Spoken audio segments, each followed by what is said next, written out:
আসসালামু আলাইকুম রহমতুল্লাহ। Rifles learning হাবে আপনাদের সবাইকে আবারও স্বাগতম। আ আমি দুঃখিত গত সোমবারে আপনাদেরকে ভিডিও উপহার দিতে পারিনি। আজকে পবিত্র জুমা। আপনাদের জন্য আবারও একটি নতুন ভিডিও নিয়ে সামনে এসেছি। আজকের যে ভিডিও টপিক সেটি হলো আ আসলেই কি চায়নার বাজেট আপনার জন্য ফ্রেন্ডলি কিনা? দেশে আপনার ব্যাচেলর করা ভালো হবে নাকি চায়নাতে ব্যাচেলর করলে ভালো হবে? এই দিকটি আসলে একটু আলোচনা করার দরকার আমার মনে হয়। ফাইন্যান্সিয়াল দিক থেকে এবং ক্যাটেগরির দিক থেকে এবং হচ্ছে আম সারা ওয়ার্ল্ড এ মানে অবস্থানের দিক দিয়ে একটু আলোচনা করার বিষয় আছে আমি মনে করি। সো সেই ব্যাপারটা আজকে আমি তুলে ধরার চেষ্টা করব। আর সেই সাথে বলে রাখি আজকে ২১শে ফেব্রুয়ারি আমাদের জাতীয় মাতৃভাষা দিবস এবং আপনারা সবাই জানেন যে এটা বিশ্ব মাতৃভাষা দিবস হিসেবেও স্বীকৃতি লাভ করেছে। তো অবশ্যই শহীদদের প্রতি বিনম্র শ্রদ্ধা এবং তাদের রুহের মাগফিরাত কামনা করছি আমি। আল্লাহ তাদেরকে জান্নাতবাসী করুক। আমিন। সো আসেন ১ম এই আসলে যেই বিষয়টা আসে সেটা হচ্ছে বাজেট। আসলে কি চায়না আপনার জন্য বাজেট ফ্রেন্ডলি? নাকি বাংলাদেশই আপনার জন্য ভালো হবে?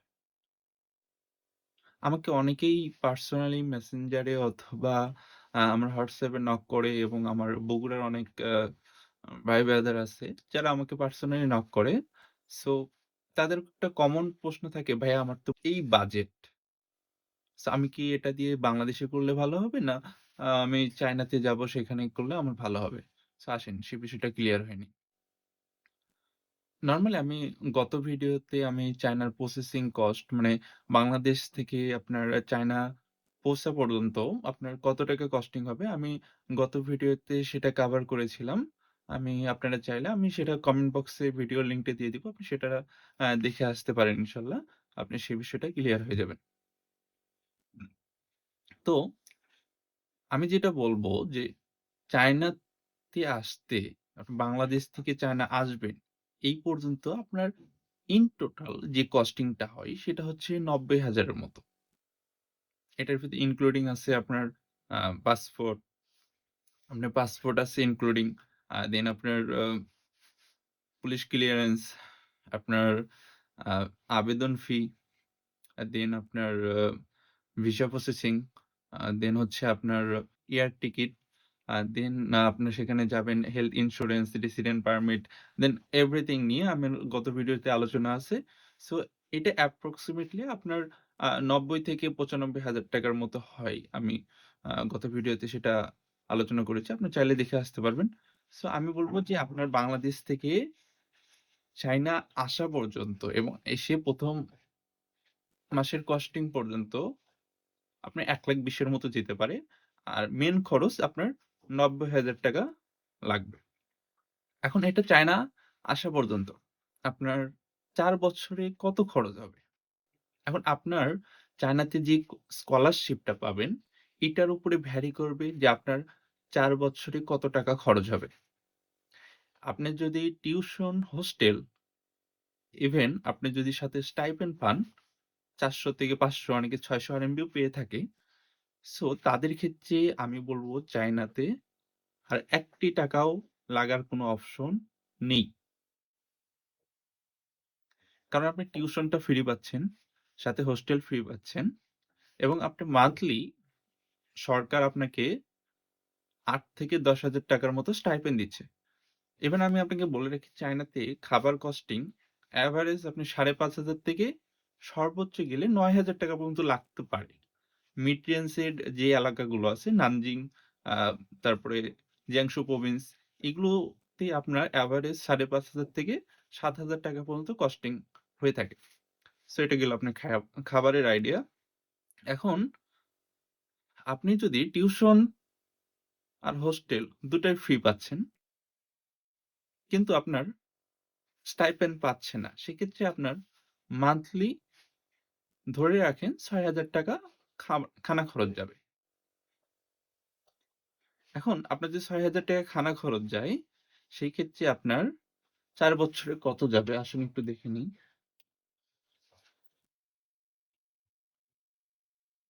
৬,০০০ ইন্টু ৪ বছর যদি হয় তাহলে ৪৮ মাস। দেখেন, দেখেন এখানে ২,৮৮,০০০ টাকার মতো দেখাচ্ছে। সো আপনার ৪ বছরে খানা খরচটা হবে ২,৮৮,০০০। এখন ধরেন আপনার শুধু টিউশন ফিটা ফ্রি, হোস্টেল ফি দিতে হচ্ছে। সেই ক্ষেত্রে আপনার কত যাবে? আপনার চায়নাতে আপনার আ বৎসরে হোস্টেল ফি আপনার ২,০০০ থেকে ৩৫০০ আরএমবি পর্যন্ত পে করা লাগতে পারে। এভারেজ ইউনিভার্সিটি গুলোতে, বেশিরভাগ ইউনিভার্সিটি গুলোতেই আপনার নরমালি ২,০০০ আরএমবি হয়ে থাকে। ২,০০০ আরএমবি সমান বাংলাদেশী টাকায় আপনার আ ৩৫,০০০ টাকার মতো ধরতে পারি। তাহলে আমরা যদি ৪ বছরে ৩৫,০০০ ধরি, ৩৫,০০০ গুণন ৪ বছর, এটাকে যদি আমরা এখন ইন টোটাল যোগ করি, তাহলে আমার আসতেছে, সরি,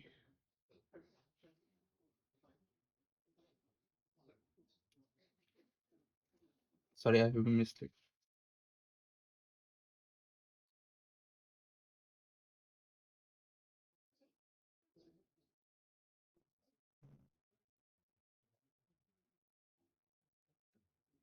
আমাদের আ পূর্বের যে খরচটা ছিল সেটা হচ্ছে মানে শুধু খানা খরচ যেটা ছিল সেটা হচ্ছে ২,৮৮,০০০।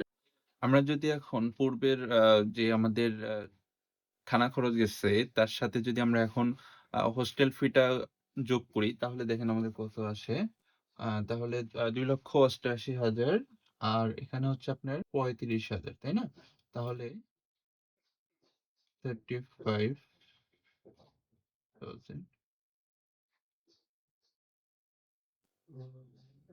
গুণন হচ্ছে ৪ বছরে। ৪ বছরে যাবে আপনার ৩৫,০০০ করে ৪ বছর যাবে। তাইলে আপনার দাঁড়াচ্ছে হচ্ছে ইন টোটাল, দেখেন ইন টোটাল আমাদের দাঁড়াচ্ছে ৪,২৮,০০০ টাকা।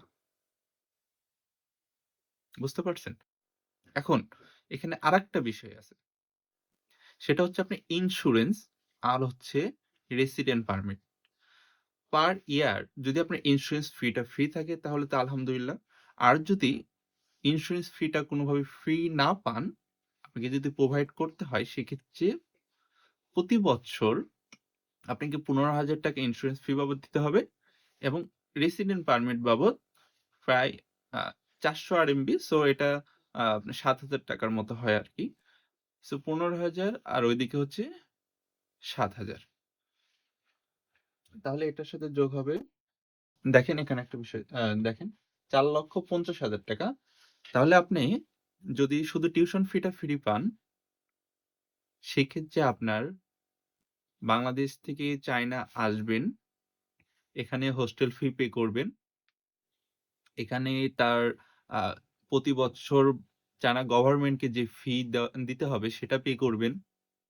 ইভেন আপনার এখানে আপনার খানা খরচটা চালাবেন।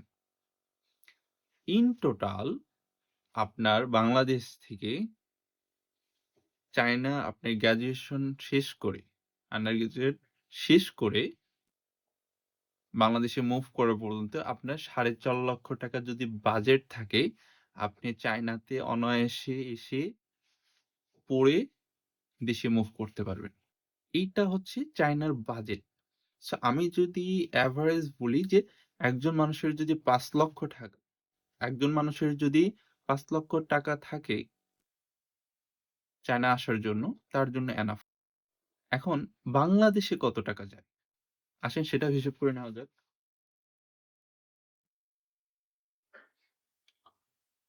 দেখেন, মিডিয়াম রেঞ্জের যদি বাংলাদেশ ইউনিভার্সিটি গুলো চিন্তা করেন, আপনার ৪ বছরে আমি যতটুকু ডেফোডিলে আপনার ৯ থেকে ১২,০০,০০০ টাকা, আ তার দেন আছে আপনার হচ্ছে ব্র্যাক আছে, ঠিক আছে?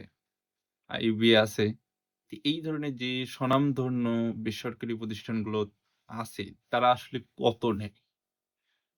এভারেজ যদি আমরা একটা গড় করি, তাহলে এটা এভারেজ আপনার ৮,০০,০০০ টাকা হয়। কিছু ইউনিভার্সিটিতে ১২, ১৫, ১৬ এ পর্যন্তও নিয়ে থাকে। বিষয়ভিত্তিক আলাদা, আলাদা স্টেটমেন্ট হতে পারে এবং কিছু লো কোয়ালিটি আছে তারা ৳৬.৫ লাখ থেকে ৳৮ লাখ ভিতরে লেনদেন করে থাকে। তো আমি লো কোয়ালিটিতে যাব না। তারা কোনোভাবেই গ্রহণযোগ্যতার ভিতর পড়ে না। আমি সেটাকে একটু সাইডে রাখতে চাই। আমি এভারেজ ধরলাম যে ৳৮ লক্ষ। এখন একটা বাংলাদেশে আপনি বিএসসি করতেছেন, সেখানে আপনার শুধু টিউশন ফি বাবদ ৳৮ লক্ষ মতো। সো আসেন আমরা একটা হিসাব করে দেখি।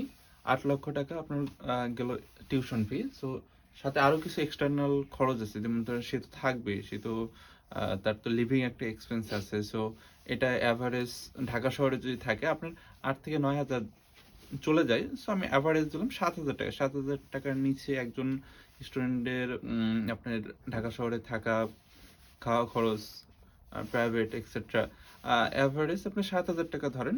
৳৭,০০০ যদি ধরি তাহলে ৳৮ লক্ষ আর হচ্ছে আপনার এখানে ৭,০০০ আমি গুণন দিচ্ছি। যেহেতু ৪ বছরের কস্টিং সো আমি ৭,০০০ কে আপনি ৪ বারং ৪৮, ৪৮ দিয়ে গুণন দিব। সো এখানে দেখা যাচ্ছে এভারেজ ৳১১,৩৬,০০০ ৳১১,৩৬,০০০ মতো এখানে দেখা যাচ্ছে। সো আমি বলব যে একটা বাংলাদেশে যদি একটা এভারেজ ইউনিভার্সিটিতে পড়েন সেক্ষেত্রে আপনার টোটাল কস্ট দাঁড়াচ্ছে ৳১১,৫০,০০০ বা ৳১২,০০,০০০ মতো। এখন যদি আপনি একটু ভালো ইউনিভার্সিটিতে যান, ডেফোডিল আর ব্র্যাক, ঠিক আছে? এই ধরনের ইউনিভার্সিটিতে যদি যান, এইটা আপনার ১৫,০০,০০০, ১৬,০০,০০০ এবং ৳১৮,০০,০০০ পর্যন্ত কস্টিং লেগে যেতে পারে। সো এখন ডিসাইড আপনার যে আপনি চায়না আসবেন না বাংলাদেশে পড়বেন। আপনি যেখানেই পড়েন ভালোভাবে সুন্দরভাবে পড়বেন। এটাই আমি আশা কামনা করি এবং যদি চায়নার আরো কিছু তথ্য লাগে বা এই রিলেটেড আরো কিছু ভিডিও চান অবশ্যই কমেন্ট বক্সে আমাকে জানাবেন যে আপনারা কোন বিষয়ের উপরে ভিডিও চাচ্ছেন এবং আমি সেটার জবাব দেওয়ার চেষ্টা করব ইনশাআল্লাহ। ধন্যবাদ। শুভকামনা। রাফিউজ লার্নিং হাবে সঙ্গে থাকার জন্য ধন্যবাদ। আসসালামু আলাইকুম ওয়া রাহমাতুল্লাহ।